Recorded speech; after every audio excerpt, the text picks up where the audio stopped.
after allowing fugitive Dominic Toretto Vin Diesel to evade arrest in the first film. Former LAPD officer BrianOConner Paul Walker finds himself on the run from LAPD and leaves Los Angeles, California to start a new life. He travels along the U.S., racing against the locals using a silver Nissan Skyline GT-RR 34 and the driving skills he learned as a member of Toretto's now disbanded crew, earning money for the trip. After traveling for few days, he arrives in Miami, Florida. There he makes new friends with Tej Parker Ludacris, an ex-street racer and organizer who leads a top racing garage and is the Mantuno in Miami, and Jimmy Jin Ao-young, a well-known cartooner who works with Tej, as well as Suki Devon Aoki, also a street racer and now lives in a small cot near his garage. Soon, he gets reputation as one of the best drivers in the city. The movie starts with Suki, Slapjack, and Orange Julius on the street race strip with Tej, who hears that the fourth racer won't be joining them. They try to convince Tej to race with them, but he agrees with them to get the driver on his own. He calls Brian to the race, and Brian's reputation is seen as he easily wins the crowd. As the race starts, Brian finds himself behind Slapjack and Suki behind Julius. Brian tries to overtake him few times, but he always manages to keep the position.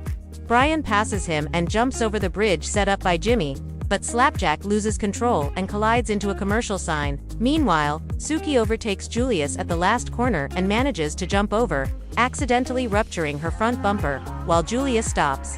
Brian wins, earning $15,000 for the race. Suddenly, Miami PD arrives on the scene, and after a small chase, Brian is caught by U.S. Customs agents after his car is disabled by a grappling hook-shaped ESD electronic system disabler deployed by Agent Markham James Reitmar. Upon his arrest, Brian is offered a deal by FBI agent Bill Tom Barry to take part in a joint Customs FBI operation, in exchange for his criminal record being wiped clean. The operation involves his street racing background, but seeing that neither Customs nor the FBI have a convincing racer to be his partner, Brian tells Bilkins he will select a partner of his own. Brian and Bilkins travel to Barstow, California to meet up with Roman Pearce Tyrese Gibson, a former good friend of Brian who had served 3 years for car theft and is on house arrest, living in his trailer on the local track racing in the Destruction Derby events. Brian reconciles with Roman, fighting on the track. After Bilkins convinces Roman that he will get his crimes-pardoned ankle monitor removed, Roman accepts. They return to Miami, where they are briefed on their mission, which is to go undercover as street racers and participate in a money laundering run for Carter Kohlhauser, a ruthless Argentinian drug lord. They are assisted by Monica Fuentes, Eva Mendez, a female undercover U.S. Customs agent, who liaisons as Carter's love interest and lives on his mansion. For their mission, Brian and Roman are issued 2 modified cars, a purple Mitsubishi Eclipse G-Spider Roman's car, and a yellow Mitsubishi Lancer Evolution 7 Brian's car. The duo participate in an audition race across Miami to recover a package inside an impounded Ferrari 360 Spider, and deliver it to not knowing that their cars are equipped with tracking devices that give Markham's squad their locations. After a wild chase with other audition drivers on the Miami highways, and upon arriving at the site of the Ferrari and acquiring the package, they are cornered by Markham, who thinks they are fleeing from the mission. Roman opens fire at Markham before the duo make their escape and head for Verone's mansion. After being hired by Verone as his drivers, the duo then head to Tej's garage, where they learn about the tracking devices in their cars and that they are also being followed by Verone's henchmen, Enrique Mogolini and Roberto Sanchez. After Roman creates a diversion to escape, they arrive at a Customs FBI hideout, where Roman confronts Markham over the latter's interference with the mission, nearly blowing their cover. After the situation is cooled down, Brian tells Bilkins and Markham that Verone plans to smuggle the drug money into his private jet and fly off, but also suspects something wrong with Monica's role in the mission. The duo talks that Markham will probably blow their cover-up job, and that they need some exit strategy. They agree that they need at least 2 more cars. Brian makes the deal with Tej, and he issues a challenge to racers Corpy, John Senatimpo, and Darden Eric Itabari too. Other drivers from the audition race for pink slips in a tag team relay race. Darden drives 1970 Dodge Challenger RT Hemi, and Corpy drives a 1969 Chevrolet Genco Camaro. Despite Roman losing, Brian manages to edge out Corpy and they win the race, earning their cars. That night, Brian and Roman meet up with Verone at his nightclub.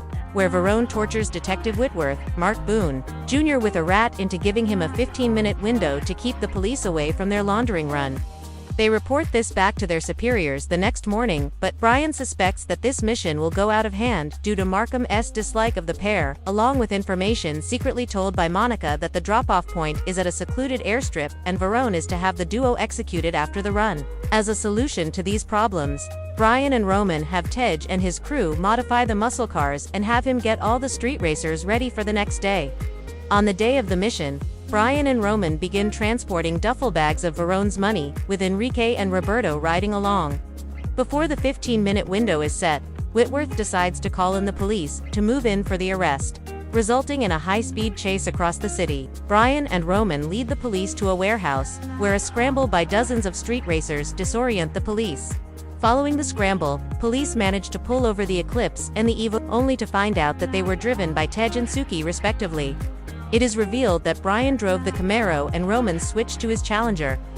At the airfield, customs agents have Verone's plane and convoy surrounded, only to discover they were duped into a decoy maneuver while Verone is at a boatyard several miles away, and Brian blows his cover to Enrique when he recalls that there is no airstrip where they are heading.